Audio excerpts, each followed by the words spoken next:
I've watched the weather change tremendously. I really have. There was not a freezing, there wasn't a frost, there wasn't a killing frost, a hard frost the entire month of May.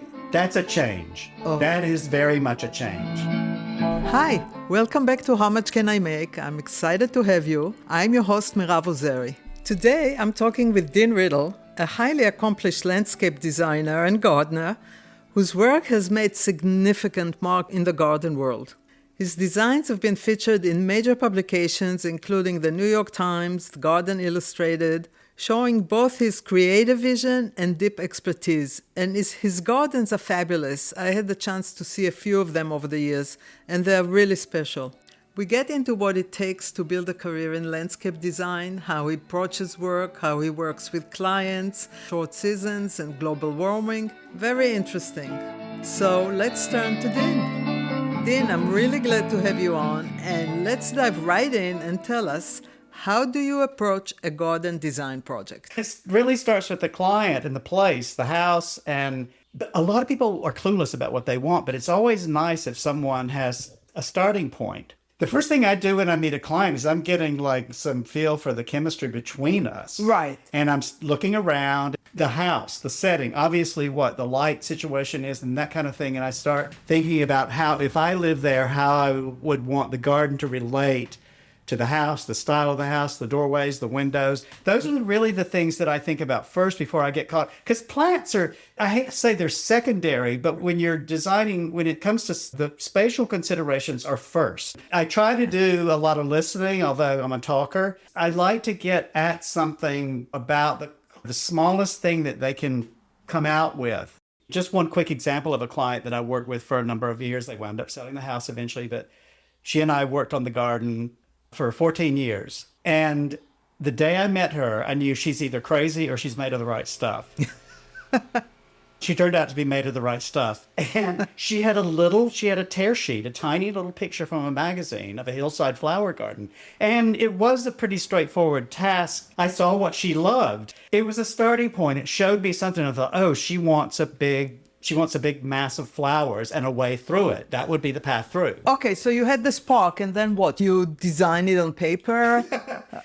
No, in this case, nothing much went on paper. Actually, my partner at the time did help me with a sketch. I worked with the landscape architect, and that's happened many times over the years.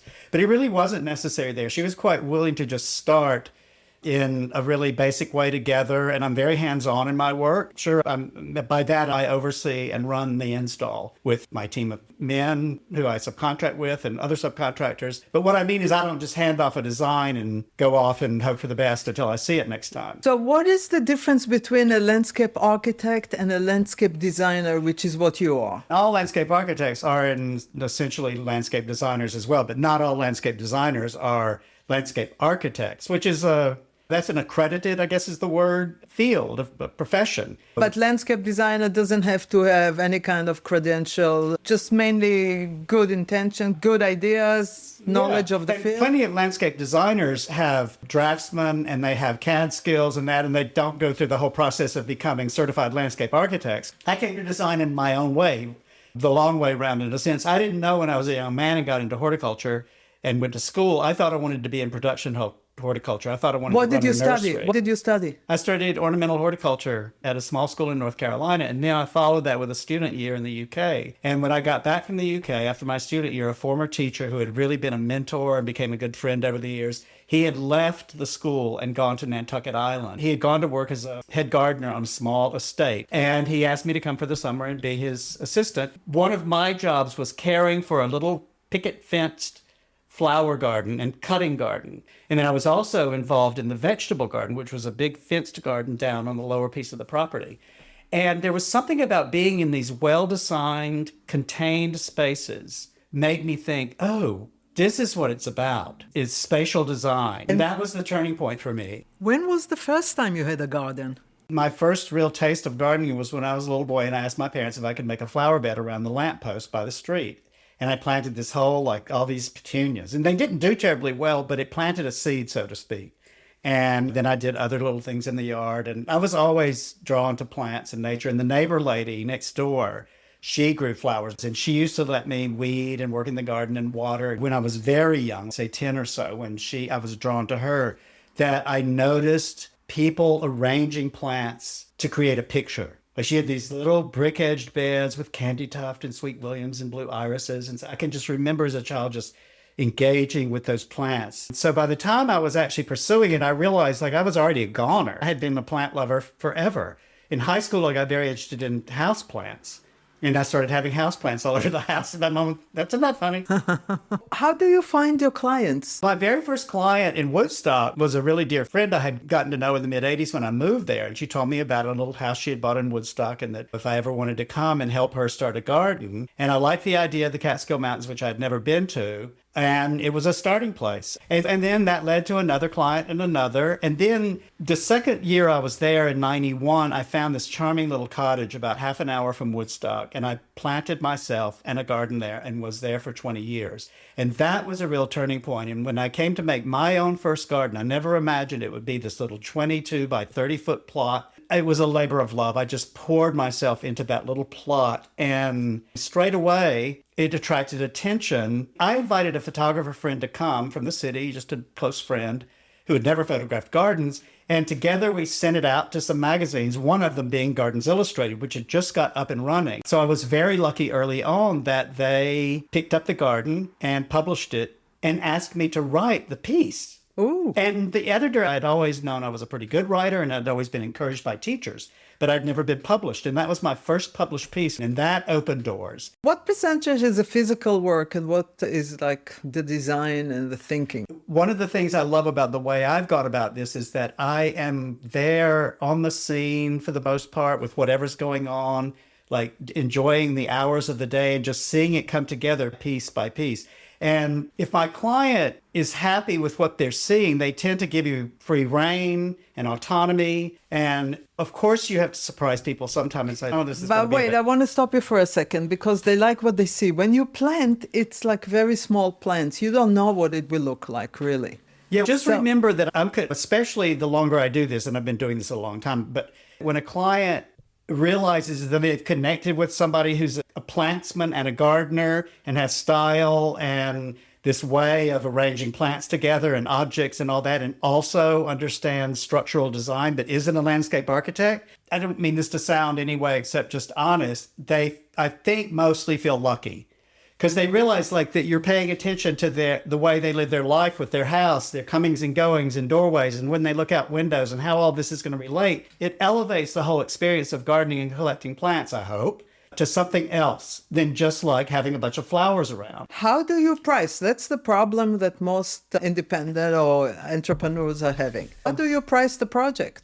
I'll tell you, I've been doing this a long time. It's always been time and materials.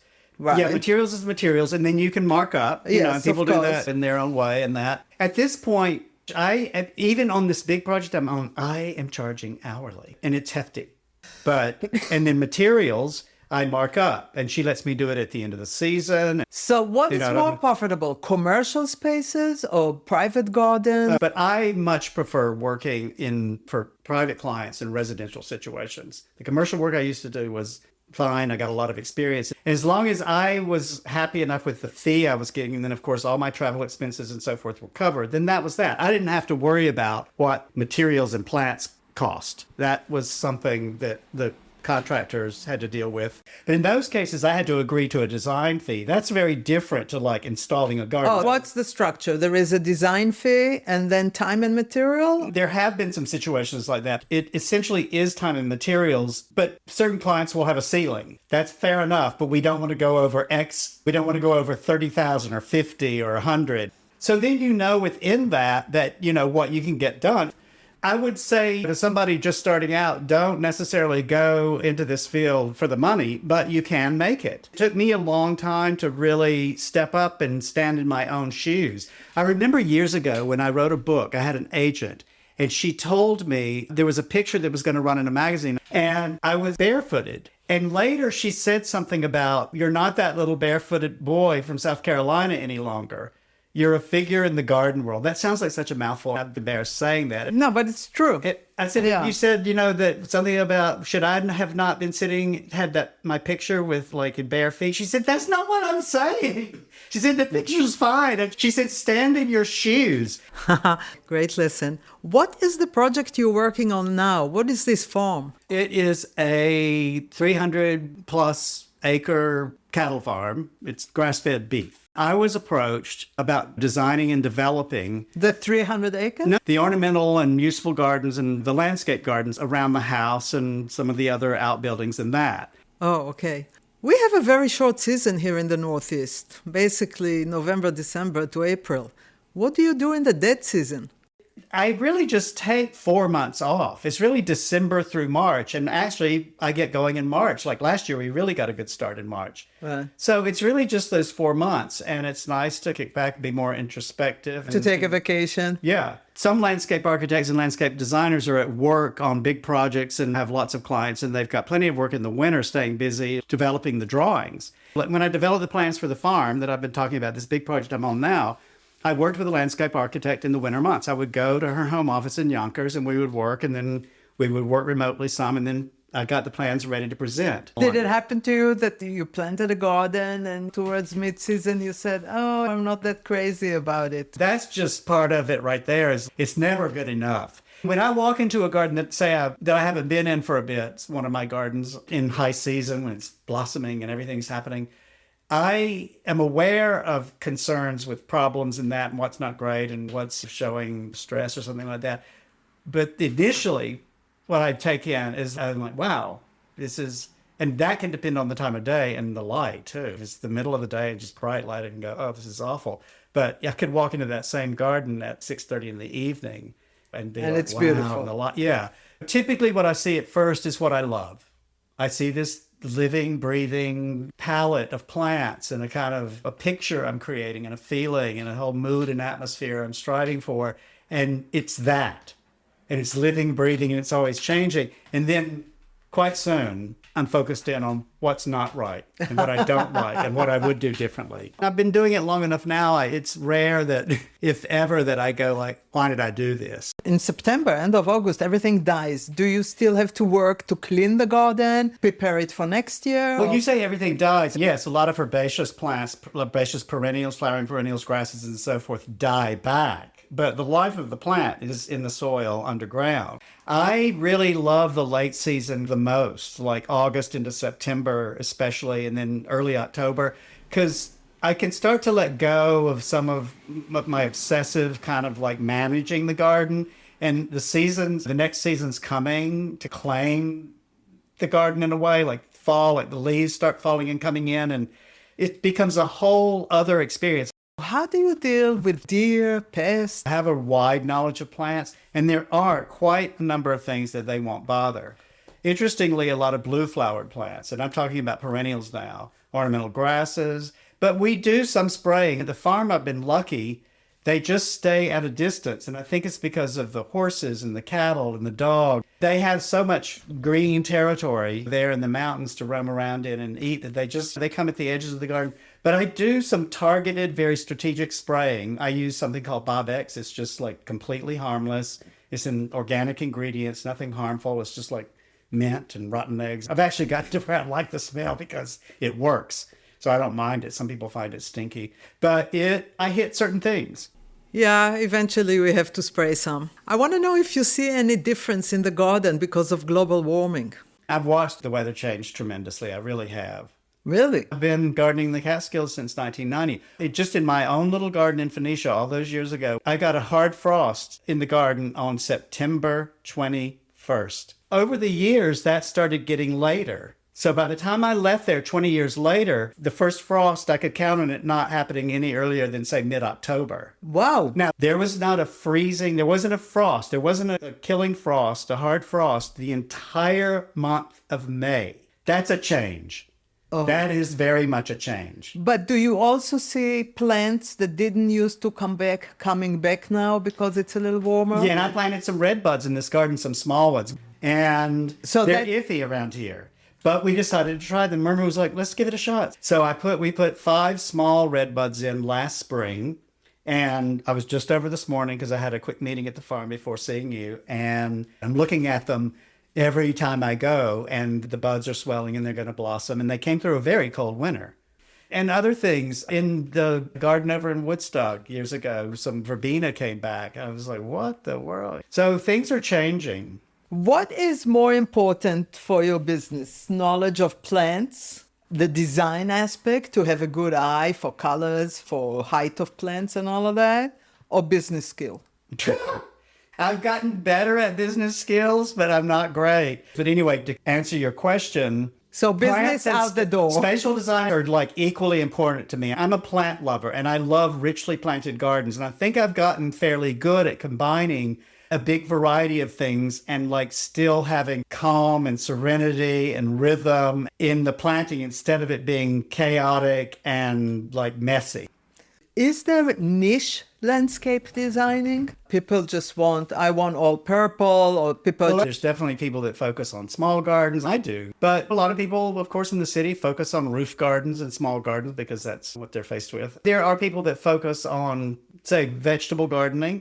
Do you have a favorite annual or a favorite perennial that you always use in gardens? Like I told you, my first flower bed was a circle of petunias. And I've always loved petunias. They were in my first garden. They're great container plants. Petunias have come a long way in recent years. There are a lot of that, what they call self-cleaning, which is a gross term. And one of my favorites is one called Vista Silverberry. That's your favorite? Probably my very favorite petunia is a species petunia, Petunia integrifolia. So I have them specially grown. I think I ordered like 150 this year.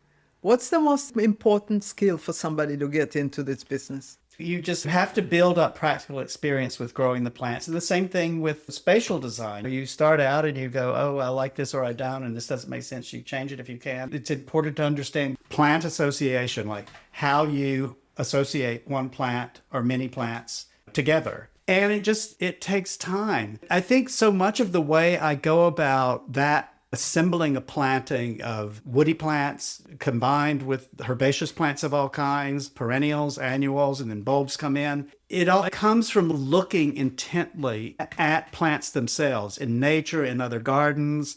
What I'm thinking of before I'm ever thinking about color, I'm thinking about form and structure and how these things are all going, what their habits are. When you talk about a plant's habit, you talk about what it does in space. Does it grow flat on the ground? Does it grow upright? Does it weep? Does it ramble? Is it like static and tight? And it's important to understand good pruning and why you're pruning. Like when somebody asks me, like, how do I prune this? What are you after? Are you shaping a plant? There's all kinds of pruning. The basic rule of thumb, though, with pruning trees and shrubs for aesthetic kind of appreciation is you to remove any dead or diseased wood, and then you start just removing what doesn't belong. What do you do about watering? I do not install irrigation, and I haven't for years. My method is, even with big trees, is to coddle and pamper them some in their first year, hand watering, maybe a soaker hose, whatever it takes in the first year if you have a dry year. And if it's a dry summer, we may soak them like a slow soak, say for an hour here and there, but they're pretty much on their own. What about annuals? You have a garden very lush and very... Yeah, but annuals, if they're in the ground and you planted them in a situation where it's decent soil, and it's all about right plant, right place. Yes, if we go into a dry season after new things go in the ground, it's part of your job. Yeah, it's part of my job or whoever. And I love watering. It really allows me to spend time with plants and think about what I'm doing or why I did this, and maybe we'll do it differently. And it doesn't mean that things don't die occasionally or that things don't look a little like stressed and thirsty, but you just roll within the next thing. You get a downpour for a few days and it's all refreshed and going again. Talk about technology. Do you use AI? AI can design a garden for you. I've been seeing that. A nurseryman just mentioned to me yesterday in Kingston that he was working with someone, not a professional designer at all. He's in another profession altogether, but he loves gardens and he's bought a place upstate. And so he's working with this nurseryman on plant selections and so forth. And the garden he created with AI. And I didn't know how to ask intelligent questions because I know nothing about that. Another friend who has a place, he and his husband have a place nearby. They recently sold it and bought the house up the road. And he was sending me an AI generated garden design, not a plan like a layout, but just a three-dimensional, like an image of a possible garden. I said, this looks really great. How did you do this? He said, it's pretty easy with AI. I'll show you. I have limited interest in that kind of thing, and I'm a Luddite when it comes to technology and computers, and so I just get stuck and done. So you don't use any kind of software to design? Oh, no. But like I said, when I need drawings, and certainly when I was doing commercial work, I worked with the landscape architect. We would take the plans that were developed by the engineer on the project, and then we would just change the planting. You love what you do, obviously, since the age of 9. Before, yeah. Do you want to retire? Do you still love it? Or are you a little bit over it? You've had enough? I think that sometime, but I can't retire. I just can't. But I also don't really want to. What am I going to do? So I have that time of the year off to do other things. And what's good about my situation here is that it's a big project. It's a big undertaking, and it's stressful. And in fact, it's time to start thinking about I would like to bring somebody in that younger, who could come in and bring his or her own approach and knowledge and experience, but defer to me. It's my creation. It's my design. Right. I want to learn from a younger person who's got knowledge of trends and ways of doing things horticulturally and otherwise, and be open to that and not have an ego about it. I feel like if I can give this another 8 or 10 years running the garden, because I'm fit and healthy, and I love being active. I know it's really good for me. I think one of the reasons I'm in general good health is because I've spent a life in gardens. Yeah. I just do. As long as I can design and run the garden and then step away from it full time, I can still enjoy it and be involved, I think, because I just grow closer to and involved with the clients in a good way. They're becoming friends.